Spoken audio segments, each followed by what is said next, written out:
গণতন্ত্রের মাধ্যমে দিন কায়েম করার যে কনসেপ্ট আমাদের মধ্যে এসেছে, এই কনসেপ্ট সঠিক নয়। গণতন্ত্র বা ডেমোক্রেসি একটা ইজম, একটা মতবাদ। হিন্দু যেমন একটা ধর্ম, খ্রিস্টান যেমন একটা ধর্ম, লিবারিজম, ফেমিনিজম, সেকুলারিজম, হিউম্যানিজম, একইভাবে এই ডেমোক্রেসি এটা একটা ইজম, একটা দর্শন, একটা ফিলোসফি। মুসলমান যুদ্ধ করতে যদি মারা যায় তাহলে কি বলে? তাকে শহীদ হয়ে গেছে বলে না? আবার গণতন্ত্র যারা করে মারা যায় তারা তাকে শহীদ ফতোয়া দিয়ে দেয়, দেয় কি দেয় না? তো অন্য ইজম, অন্য মতবাদ যেমন একটা ধর্মের মতো পরিপূর্ণ ধর্ম, ঠিক ডেমোক্রেসি, গণতন্ত্র এটা একটা আলাদা ধর্ম, একটা আদর্শ। ইসলাম হচ্ছে কমপ্লিট কোড অফ লাইফ। আলিয়াম আকমালতু লাকুম দীনাকুম, দিন ইসলাম মুকাম্মাল, পরিপূর্ণ হয়ে গেছে।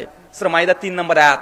ইসলাম যদি পরিপূর্ণ হয়ে যায় তো ডেমোক্রেসি বা গণতন্ত্রের মাধ্যমে দিন কায়েম করবেন, এটা কি আর হতে পারে? কথা বলেন। কারণ ডেমোক্রেসি, গণতন্ত্র এসেছে মাত্র 200 বছর আগে, ইসলাম পরিপূর্ণ হয়ে গেছে 1500 বছর আগে। তেমন গণতন্ত্রকে যদি ইসলামের মধ্যে ঢুকিয়ে দেন তাহলে কি করলেন? ইসলামের মধ্যে ঢোকালেন না নতুন করে? বা গণতন্ত্রের মাধ্যমে দিন কায়েম করার চেষ্টা করা মানেই এটা ব্যর্থ একটা চেষ্টা।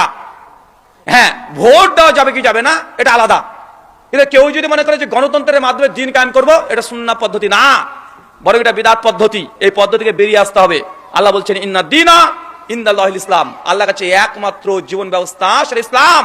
ওয়া মান ইয়াবতাগি ইসলামা গায়রাল দীনান, যারা ইসলাম ছাড়া অন্য কোন দিন গ্রহণ করেছে, মিনাল খাসিরিন, তারা ক্ষতিগ্রস্তদের অন্তর্ভুক্ত হবে। সূরা আল ইমরান আয়াত 85। কেন? ইসলাম সিস্টেম অফ ম্যানেজমেন্ট কমপ্লিট। এটা নতুন কোন ইসলাম এর মধ্যে প্রবেশ করতে পারবেন না। হ্যাঁ, ভোট দেওয়া জায়েজ কি জায়েজ না এটা প্রশ্ন হতে পারে।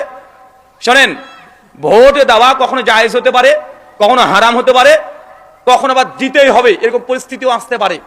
ভোট দেওয়ার সিচুয়েশন অনুযায়ী এলাকা, রাষ্ট্র, জিওপলিটিক্স, দেশের রাজনীতির প্রেক্ষাপটে ফতোয়ার পরিবর্তন হবে। কথা কি বুঝতে পারলেন? ভারতের ফতোয়া বাংলাদেশে প্রয়োগ হবে না, আর বাংলাদেশের ফতোয়া ভারতে প্রয়োগ হবে না। বিশেষ করে এই ভোট পদ্ধতিগুলো